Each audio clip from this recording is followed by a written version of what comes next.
নমস্কার, happy new year. আমি doctor Yashodhara Chowdhury, consultant neurologist. অনেক আনন্দ উদযাপন করলাম, এখনও অনেক সেলিব্রেট করছি, শীতকালে খাওয়া দাওয়া করছি, বিয়ে বাড়ি যাচ্ছি। কিন্তু একটি গোষ্ঠীর মানুষজন না বলে ছোট মানুষজন বলা উচিত, কারণ তারা বেশ ছোট বয়সে, তারা কিন্তু ভারী চিন্তিত, কারণ সামনে পরীক্ষা এসে যাচ্ছে এবং পরীক্ষা মানেই অনেকটা ভয়।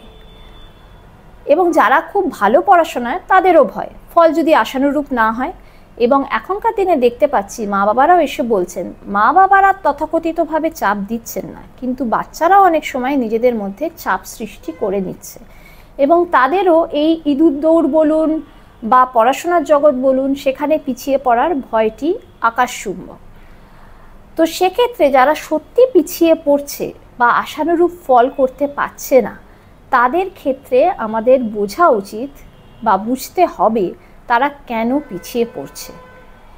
এক্ষেত্রে আমরা বলবো যে ধরুন যারা বেশ ছোট, তারা যদি পড়াশোনায় একদমই পিছিয়ে পড়েন বা স্কুল থেকে বারবার কমপ্লেন আসছে, শিক্ষক শিক্ষিকারা বলে পাঠাচ্ছেন যে বাচ্চাটি পারছে না, যেটা তারা বলে রাখেন যে কোপ আপ করতে পারছে না, তাহলে মা বাবা কি ভাববেন, কি দেখবেন।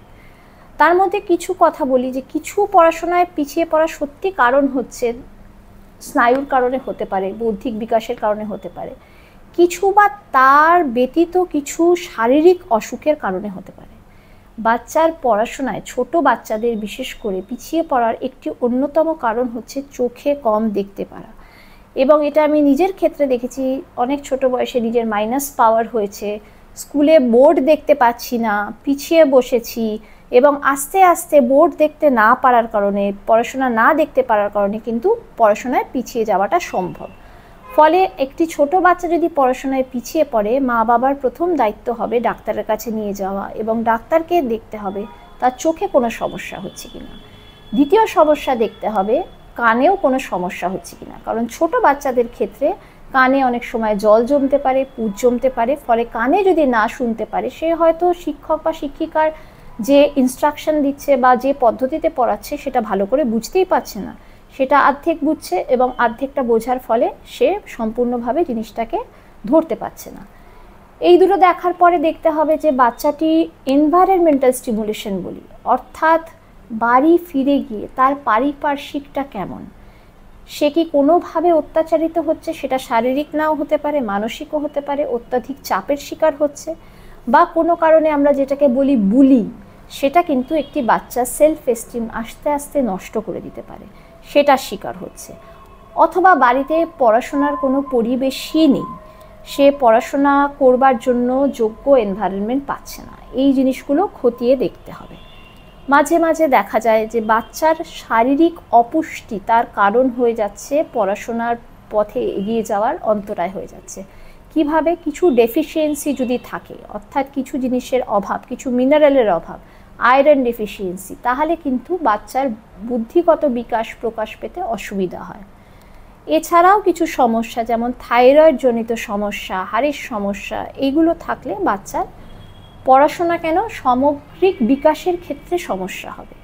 তো যখন আপনি এগুলো বুঝতে পারবেন যে পড়াশোনায় পিছিয়ে যাচ্ছে, তার সাথে আরও কিছু সমস্যা আছে, যেমন বাচ্চা অলস হয়ে যাচ্ছে, লেথার্জিক হয়ে যাচ্ছে, এই ধরনের বেসিক প্যারামিটার্সগুলো আমাদের দেখতে হবে।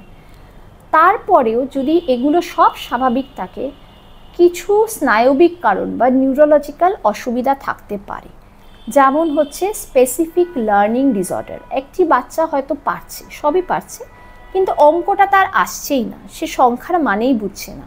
সেটি হতে পারে ডিসক্যালকুলিয়া, বা সে ক্রমাগত উল্টো লিখে যাচ্ছে, স্পেলিং বুঝতে পারছে না। সেগুলোকে আমরা স্পেসিফিক লার্নিং ডিসঅর্ডার বলি, যেগুলো সঠিকভাবে সঠিক সময় জানতে হবে। এছাড়া কিছু ক্ষেত্রে ইনঅ্যাটেনশন, হাইপার অ্যাক্টিভিটি, যেগুলোকে যেই সামগ্রিক ব্যাপারটাকে আমরা এডিএইচডি বলি, বা কোনো ক্ষেত্রে কিছু ফিচার্স অফ অটিজম, যে সোশ্যাল কমিউনিকেশনে অসুবিধা, এক্সপ্রেসিভ ল্যাঙ্গুয়েজে অসুবিধা, মানে কথা বলতে গুছিয়ে বলতে অসুবিধা, এগুলো যদি সাথে থাকে তাহলে দেখা যায় যে পড়াশোনায় সমস্যা হতে পারে। বিশেষ করে এডিএইচডি সবসময় বোঝাও যায় না, বাচ্চাটি হয়তো ইনঅ্যাটেনশন, যেটা বলা হচ্ছে সেটা সামগ্রিকভাবে মনোযোগ দিয়ে শুনতে বা বুঝতে পারছে না, বা পুরোটা সে মাথায় রাখার চেষ্টা করছে না। বা হাইপার অ্যাক্টিভিটি, সে চঞ্চল, সে পুরো কাজটা কমপ্লিট করতে পারছে না, অতটা ধৈর্য নেই, বা ইম্পালসিভিটি, সাথে সাথে করছে, পুরোটা শেষ করছে না এবং আরেকটি কাজে চলে যাচ্ছে। এছাড়াও স্লো লার্নার, যাদের আইকিউ অর্থাৎ বুদ্ধির পরিমাপ 70 থেকে 89 অবধি, 70 to 89, তাদেরকে আমরা স্লো লার্নার বলে অভিহিত করি। তো তাদের ক্ষেত্রে কিন্তু যে কোনো, তারা হয়তো পারবে কিন্তু কিছু পড়ার ক্ষেত্রে বুঝতে অসুবিধা থাকবে, এবং অ্যানালিটিক্যাল স্কিল যেগুলোতে আপনার বিশেষ করে দক্ষতা লাগে, গণিতের একটু ওপরের ক্লাসের গণিতের ক্ষেত্রে, সেক্ষেত্রে তাদের অসুবিধা থাকবে। তাহলে সেইটা তাদের ক্ষেত্রে বুঝে সেই ধরনের সাবজেক্ট দেওয়াটা কিন্তু উচিত।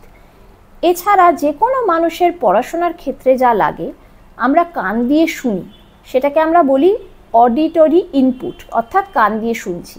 চোখ দিয়ে দেখি, সেটাকে আমরা বলি ভিজুয়াল ইনপুট।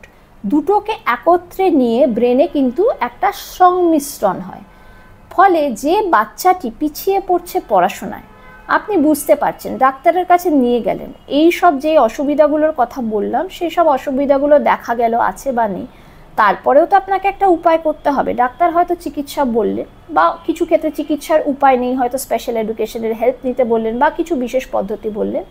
তাছাড়াও যেটা স্বাভাবিকভাবে আমরা বুঝি, এই ভিজুয়াল আর অডিটরি দুটো যদি একসাথে আপনারা দেন, যে বাচ্চাটি স্বাভাবিকভাবে বুঝতে পারছেন না, তাকে যেভাবে কথাটা শোনাচ্ছেন, তার সাথে পুরো ব্যাপারটা একটা ছবির আকারে তাকে তার চোখের সামনে রেখে দিলেন, হয়তো দেওয়ালে টাঙিয়ে দিলেন এবং বড় বড় করে ছবি আঁকিয়ে দিলেন। তাহলে সে যখন একসাথে জিনিসটাকে শুনছে আর দেখছে, তখন কিন্তু তার মনের ভেতরে তার ইম্প্যাক্ট অনেক বেশি হবে। এবং আরেকটা জিনিস আমরা যেটা সাধারণভাবে নিউরোলজিক্যালি বলি, একটা শিক্ষা বা একটা জ্ঞান যতবার আপনার ব্রেন সার্কিটে ঘোরাবেন, এক্ষেত্রে আমরা ডাক্তারি পরিভাষায় তাকে হিপোক্যাম্পাসে বলি, তত ভালো তার মেমোরিটা হবে। ফলে আমরা সাধারণভাবে বলি, একটা কঠিন পড়া মনে করতে মানে সবচেয়ে কম 3 বার লাগে সেই পড়াটাকে হিপোক্যাম্পাস দিয়ে ঘোরাতে। সেক্ষেত্রে একটি বাচ্চা যদি পিছিয়ে যায়, তাকে আরেকটু সময় বার করে সেটিকে 5 বার, 6 বার, 10 বার করাতে হতে পারে, তবে হয়তো সে সেটি অনুধাবন করতে পারবে। এছাড়া যে বাচ্চা পিছিয়ে পড়ছেন, তাকে প্রতিটি মুহূর্তের একটি রুটিন করে দিন। সে হয়তো আপনি প্রথমে করে দিলেন, তারপর সে নিজেও করবে। প্রতিটা মুহূর্ত দিনের ভাগ করে একটি সুন্দরভাবে গুছিয়ে রুটিন করে দিন, এবং শুধু পড়লে হবে না, সেটি যেন সে দক্ষতার সাথে রিভিশন করতে পারে। কারণ এক্ষুনি যে নিউরোলজিক্যালি কথাটা বললাম, যে বারবার যতবার পড়বে ততবার সেই জ্ঞানটা কিন্তু ভেতরে যাবে। অর্থাৎ প্রথম যে বাচ্চা পড়াশোনায় পিছিয়ে যাচ্ছে, মা বাবা হিসেবে কর্তব্য হচ্ছে ডাক্তারের সাথে পরামর্শ করা।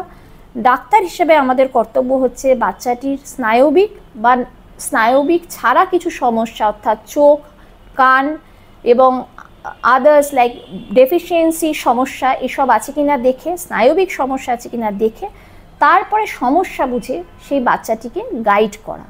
এবং মনে হয় সঠিক গাইডেন্স পেলে এবং বাচ্চাটির অভিভাবক যদি আমাদের সাথে একসাথে আমরা টিম হিসেবে কাজ করি, যে বাচ্চা ধরুন 50 পেত, সেখান থেকে 60, সেখান থেকে 70-এ যাওয়া নিশ্চিতভাবে সম্ভব।